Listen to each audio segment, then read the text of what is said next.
अस्सलाम वालेकुम। हाँ जी यूट्यूब वाले भराओ क्या हाल चाल है। उम्मीद है सारे भरा ठीक हो सन। सारे भरावां दा शौक भी अच्छा जा रहा सी।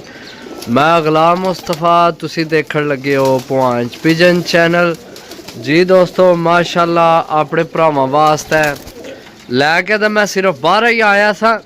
10 कबूतर पहले आले सन, ठीक है। 10 कबूतर विच जनाब जड़े 900 रुपये पर लगाए सन, 10 कबूतर होन, सही है।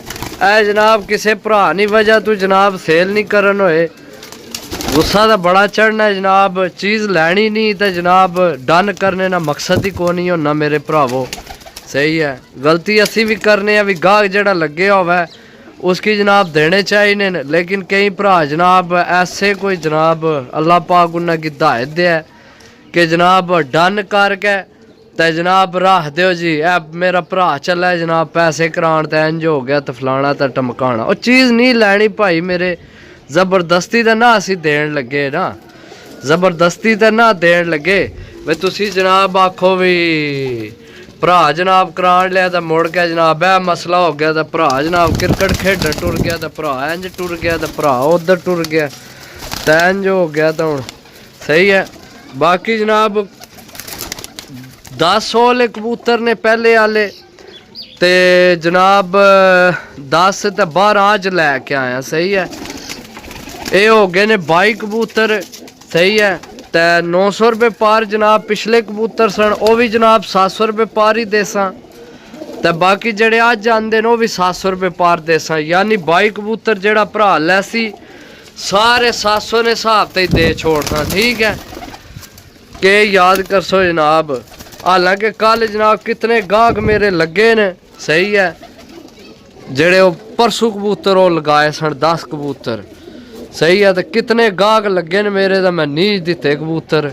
लेकिन जनाब हूँ 22 कबूतर ने सारे कट्ठे ही देने ने, सही है। तो 700 रुपये पर जनाब अपनी खरीद तो देन लगे। यकीन करो भाई मैं बिचू कोई शै नहीं है कमाई, सही है। सिर्फ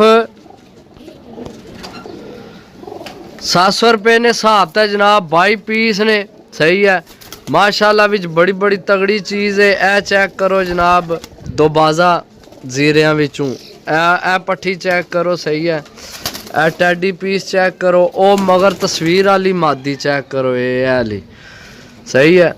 ए कबूतर चेक करो, टैडी चेक करो। ए जड़ा वो पहले भी सी भी टैडी है जनाब। इंशाल्लाह बड़ा अच्छा उड्डण वाला कबूतर है। अग्गे टैडी जनाब, अग्गे फिर टैडी कबूतर है, सही है। अग्गे फिर टैडी जनाब, फिर जनाब देसी मादी, फिर देसी जनाब, फिर जनाब रामपुरी टैडी, सही है। फिर दूसरा कबूतर ओ पीछे जनाब इंडियन कबूतर, ओ ऊपर कसूरी ए जनाब गोल होया।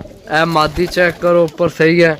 ये 4 है बैठे ने टोटल जनाब 22 पीस ने, सही है। ए चेक करो कबूतर, सही है। ए मादी चेक करो, ये वाली, सही है। ए चेक करो मादी। टोटल जनाब 22 पीस ने। जेड़े भरा ने प्रोग्राम बना जनाब 700 रुपये ने हिसाब तो सारे कट्ठे ही देने। तो राता नोट कर लो जनाब 0325 52 40 630। ए मादी चेक करो, सही है। इस पास सूरज है सही नज़र नहीं आ। जीरा भी चेक करो तो ये मादी भी चेक करो, माशाल्लाह बड़ी तगड़ी मादी है, सही है। तो जनाब 4000 फॉलोवर पूरे करो जनाब। 4000 बंदा होने वाला यूट्यूब पे, चैनल की फॉलो करो ताकि जनाब जल्दी जल्दी असी जनाब भरावां वास्ते डील लगाइए। 4000 होने नहीं खुशी बिच, माशाल्लाह। पीस चेक करो, कबूतर माड़े को नहीं है जनाब। तो देने सारे कट्ठे ने तो बड़ी रियायत डील ला छोड़ी है, सही है। तो जिस भरा लैने हो जनाब तो 700 रुपये ने हिसाब तो 22 पीस ने। रबता कर सकते मिल सकती वीडियो। तब तक इजाज़त दो, अल्लाह सोने वाला, अल्लाह।